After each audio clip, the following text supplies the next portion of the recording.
नमस्कार। कर्नाटक में चुनाव जीतने के लिए कांग्रेस ने जिन 5 गारंटियों को प्रदेश में लागू करने का वादा किया था, अब वही 5 गारंटियां कर्नाटक की जनता जनार्दन के लिए मुसीबत बन चुकी है, क्योंकि सिद्धारमैया सरकार ने कांग्रेस की 5 गारंटियों का लाभ लेने के लिए अनेकों शर्तें लागू कर दी है और उन शर्तों को पूरा करने वाले सिर्फ और सिर्फ कर्नाटक में रह रहे अवैध रूप से रोहिंग्या मुसलमान और एक विशेष समुदाय के लोग हैं जो गरीबी रेखा से नीचे जीवन यापन कर रहे हैं। वो इन सभी 5 योजनाओं का फायदा उठा सकते हैं। ऐसे में कर्नाटक की मुट्ठी भर जनता कांग्रेस की 5 गारंटियों का फायदा उठाएगी, लेकिन उसका बोझ ईमानदारी से काम करने वाले लोगों पर पड़ेगा। इसलिए कांग्रेस की ये फ्री वाली 5 योजनाएं कर्नाटक की आम जनता के लिए बहुत बड़ी आफत बन चुकी है। कर्नाटक की जनता जनार्दन को कांग्रेस द्वारा दिए गए इस लॉलीपॉप के बारे में विस्तार से चर्चा करेंगे, लेकिन उससे पहले कर्नाटक की राजनीति में हुई कई बड़ी अपडेट्स के बारे में बता देता हूं। कर्नाटक विधानसभा चुनाव में आमने सामने चुनावी मैदान में उतरकर संघर्ष करने वाली भारतीय जनता पार्टी और जेडीएस की नजदीकियां बढ़ने लगी है। लोकसभा चुनाव 2024 के लिए जेडीएस अब बीजेपी के साथ गठबंधन करने पर अंतिम मोहर लगा चुकी है। आने वाले चुनाव में जेडीएस बीजेपी के साथ गठबंधन कर कर्नाटक के चुनावी मैदान में उतरेगी, जिससे सत्ताधारी कांग्रेस पार्टी को बहुत बड़ा नुकसान कर्नाटक में होने की चर्चाएं तेज हो चुकी है। मौजूदा कर्नाटक विधानसभा में जेडीएस के 19 विधायक हैं जो बीजेपी के ऑपरेशन लोटस को भी समर्थन करेंगे और डीके शिव कुमार की बगावत के बाद कर्नाटक की राजनीति में ऑपरेशन लोटस को हरी झंडी मिलने की आशंका जताई जा रही है। बीजेपी जेडीएस के गठबंधन और दोनों पार्टियों में आपसी नजदीकियां बढ़ने को लेकर कांग्रेस पार्टी में हड़कंप मचा हुआ है, लेकिन बीजेपी जेडीएस के गठबंधन पर डीके शिव कुमार की भूमिका पर भी कई तरह के सवाल उठ रहे हैं, क्योंकि कर्नाटक की सीएम गद्दी पर सिद्धारमैया को बिठाने के बाद डीके ने बीजेपी नेता और पूर्व मुख्यमंत्री बसवराज बोम्मई से और बीजेपी के दूसरे वरिष्ठ नेता एसएम कृष्णन से बेंगलुरु में एक सीक्रेट बैठक की और उसके बाद डीके ने जेडीएस नेता और पूर्व प्रधानमंत्री एचडी देवगौड़ा से भी मुलाकात की। ऐसे में डीके की बीजेपी और जेडीएस नेताओं से हुई मुलाकात के बाद बीजेपी जेडीएस में गठबंधन होने की चर्चाएं तेज हुई है। तो कहीं ये डीके का प्लान बी तो नहीं है, जिसकी चर्चा डीके गुट के नेता पूर्व में भी कर चुके हैं। ऐसे में कर्नाटक की राजनीति में बीजेपी जेडीएस के गठबंधन पर डीके की भूमिका होने वाली चर्चाएं भी तेज हो चुकी है और दूसरी तरफ कर्नाटक के डिप्टी सीएम डीके शिव कुमार ने कांग्रेस की 5 गारंटियों को प्रदेश में लागू करने वाले सवाल से भी पल्ला झाड़ लिया है। डीके ने साफ शब्दों में बोला है कि जिन्होंने कर्नाटक में इन 5 योजनाओं को लागू करने का वादा किया था, उन्हीं से जाकर पूछिए कि इन फ्री की रेवड़ी बांटने के लिए अतिरिक्त बजट कहां से आएगा। ऐसे में डीके शिव कुमार और सिद्धारमैया के बीच पड़ी दरार के साथ साथ कर्नाटक में सत्ता परिवर्तन की चर्चाएं भी तेज हो चुकी है। वैसे तो बीजेपी के फायर ब्रिगेड नेता और असम के मुख्यमंत्री हेमंता बिस्वा शर्मा पूर्व में भी कह चुके हैं कि लोकसभा चुनाव 2024 से पहले ही कर्नाटक कांग्रेस की सिद्धारमैया सरकार गिर जाएगी, क्योंकि इनके नेता विधायक और मंत्रियों में आपसी समन्वय नहीं है और आपसी फूट की वजह से सिद्धारमैया सरकार के कांग्रेसी विधायकों द्वारा बगावत करना लाजमी है और इसी बगावत के बाद सिद्धारमैया सरकार का गिरना तय माना जा रहा है। ऐसे में कर्नाटक की राजनीति में एक बार फिर से सीएम गद्दी की जंग शुरू हो सकती है, लेकिन इस बार मुख्यमंत्री पद के दावेदारों के चेहरे बदल सकते हैं, क्योंकि बीजेपी जेडीएस का गठबंधन होने के बाद कर्नाटक में एक नई सरकार की चर्चा होना लाजमी है। खैर, सिद्धारमैया सरकार की 5 गारंटियों पर चर्चा करें तो कांग्रेस ने कर्नाटक में 200 यूनिट बिजली फ्री देने का वादा किया, जिस पर सिद्धारमैया सरकार ने अनेकों शर्तें जोड़ते हुए कहा कि जो परिवार किसी सरकारी नौकरी में है तो उसको इस योजना का फायदा नहीं मिलेगा। एक निश्चित आय की शर्त लगाते हुए सिर्फ मजदूर वर्ग को ही इस योजना का फायदा मिलने की शर्त रख दी गई है। किसी परिवार द्वारा अब तक खर्च की गई बिजली का सालाना रिकॉर्ड देखा जाएगा और जो परिवार महीने की 50-60 यूनिट बिजली इस्तेमाल करता है, सिर्फ उसी को 200 यूनिट बिजली फ्री वाली योजना का फायदा है वो मिलेगा। ऐसे में कांग्रेस की फ्री बिजली वाली गारंटी का पूरा भार कर्नाटक की आम जनता पर पड़ेगा। मौजूदा बिजली दर में लगभग 3 रुपये प्रति यूनिट से ज़्यादा बढ़ोतरी करने का फैसला भी सिद्धारमैया सरकार कर चुकी है। ऐसे में कर्नाटक की मुट्ठी भर जनता फ्री बिजली योजना का फ़ायदा उठाएगी और उनमें भी रोहिंग्या मुसलमान जो अवैध रूप से कर्नाटक में रह रहे हैं और एक समुदाय विशेष के लोग जो मजदूरी करते हैं, ठेला लगाते हैं या अन्य छोटे मोटे काम करते हैं,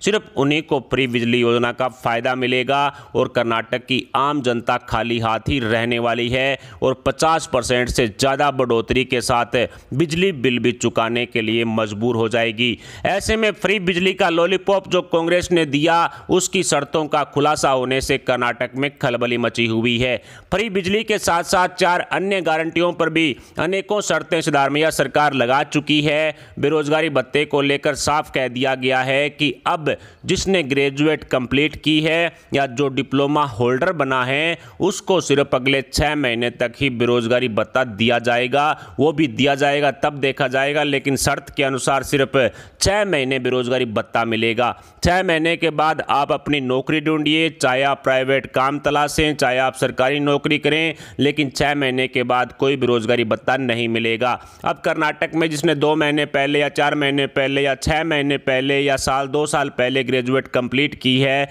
या डिप्लोमा होल्डर बना है, उसको बेरोजगारी भत्ते वाली गारंटी से दूर रखा गया है और मुट्ठी भर लोगों को बेरोजगारी भत्ता बांटने का आर्थिक बोझ भी कर्नाटक की आम जनता जनार्दन पर ही पड़ेगा। इसी तरह कांग्रेस की अन्य 3 गारंटियों पर भी सिद्धारमैया सरकार ने अनेकों शर्तें लगा दी है। कर्नाटक की प्रत्येक महिला को 2,000 रुपये प्रति महीना देने वाली गारंटी पर सिद्धारमैया सरकार ने शर्त लगाते हुए कहा है कि जो बीपीएल परिवार है सिर्फ उन्हीं परिवारों की महिला मुखिया को 2,000 रुपये प्रति महीना देने के बारे में कर्नाटक कांग्रेस की सिद्धारमैया सरकार भविष्य में विचार करेगी। इस योजना में सिद्धारमैया सरकार ने बीपीएल परिवार से होने वाली शर्त जोड़ दी है, जिससे कर्नाटक की 95% से ज़्यादा महिलाएं खाली हाथ ही रहने वाली है। लेकिन बीपीएल परिवार की महिलाओं को बांटे जाने वाले पैसे का अतिरिक्त बोझ भी कर्नाटक की आम जनता पर ही पड़ेगा। कर्नाटक में अवैध रूप से रह रहे रोहिंग्या मुसलमानों की भरमार है और उनको दिए गए फायदे का बोझ अब कर्नाटक की आम जनता पर पड़ना निश्चित है।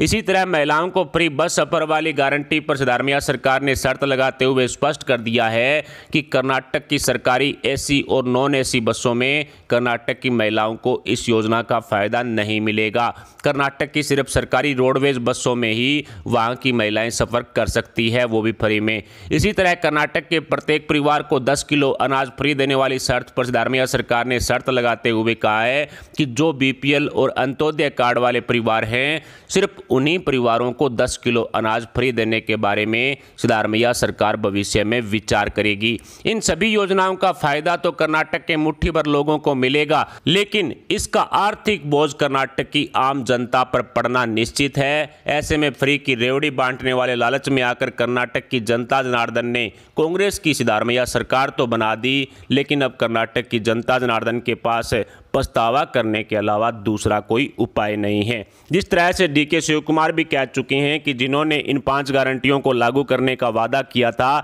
आप उन्हीं से जाकर पूछिए कि वो एक्स्ट्रा बजट कहां से लाएंगे। बताया जा रहा है कि इन 5 गारंटियों को अगर पूरे कर्नाटका में लागू किया जाता है तो 50,000 से ज़्यादा सालाना बजट की अतिरिक्त आवश्यकता पड़ेगी, जो कर्नाटक की सिद्धारमैया सरकार के लिए जो व्यवस्था करना मुश्किल नहीं बल्कि नामुमकिन है। पहले से ही 550-600 करोड़ के लगभग जो